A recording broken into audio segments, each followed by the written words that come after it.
kabar nih? Semoga kita semua selalu dalam lindungan Tuhan dan semakin berkembang dalam iman kepada Tuhan Yesus Kristus.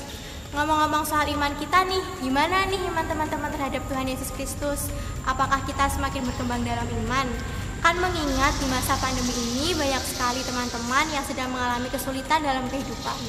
Nah, untuk itu, mari kita sedikit mendengarkan firman Tuhan yang juga bertepatan dengan bulan Oktober ini.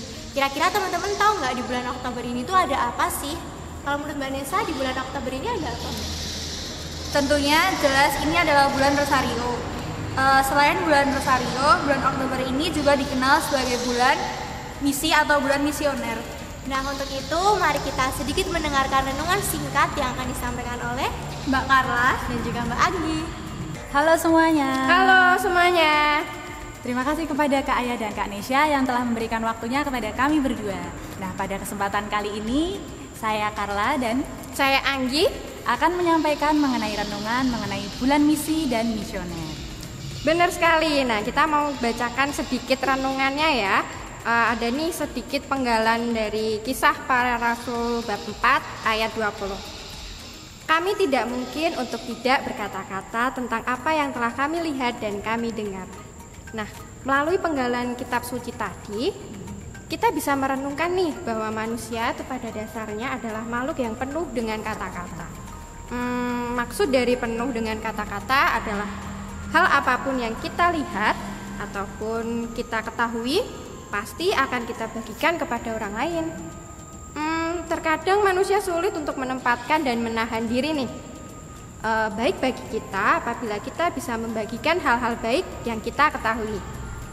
Namun bagaimana nih jika kita membagikan hal-hal yang tidak baik? Teman-teman pasti bisa memulainya untuk merefleksikan hal ini.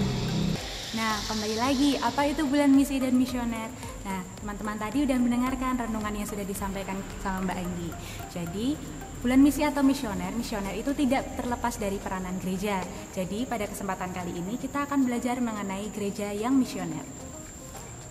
Dekret tentang kegiatan misioner gereja dan Konsili Vatikan II ini menyatakan pada hakikatnya gereja berziarah bersifat misioner sebab berasal dari perutusan Putra dan perutusan Roh Kudus menurut rencana Allah Bapa. Pernyataan tersebut menegaskan sifat misioner gereja. Gereja yang bersifat misioner ini maksudnya adalah gereja yang ada dan hadir di dunia karena berasal dari perutusan dan misi Tuhan Yesus Kristus yang diutus oleh Bapanya dalam persekutuan dengan Roh Kudus untuk menyelamatkan manusia. Himpunan orang yang menerima, beriman, dan percaya akan perutusan Tuhan Yesus kemudian diutus untuk melanjutkan karya penyelamatan dari Allah dalam konteks kehidupan masing-masing. Misalkan untuk saat ini, mereka yang bertugas di garda terdepan dalam penanganan pandemi. Mereka ini rela berkorban demi misi untuk menyelamatkan umat manusia. Mereka berkorban dengan penuh semangat untuk melanjutkan misi Tuhan Yesus Kristus dalam menyelamatkan umat manusia melalui tugas dan kewajibannya masing-masing. Nah, benar sekali. Gereja ada karena misi. Gereja ada untuk bermisi. Tanpa bermisi, gereja berarti mati. Kita semua diutus untuk menjalankan tugas perutusan kita dalam bimbingan Roh Kudus. Dan begitu pula dengan gereja.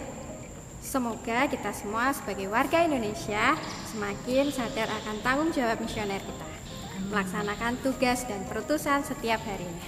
Demikian sedikit permenungan mengenai gereja misioner pada tahun 2021 ini. Waktu dan tempat kita kembalikan. Wah, terima kasih untuk renungan yang sangat luar biasa dari Mbak Anggi juga Mbak Carla. Semoga kita semakin mampu bertumbuh dalam iman. Sekian renungan dari kami, Gereja Santo Yakobus Kelahiran Bantul. Salam Bantul Kasih, berkah dalam.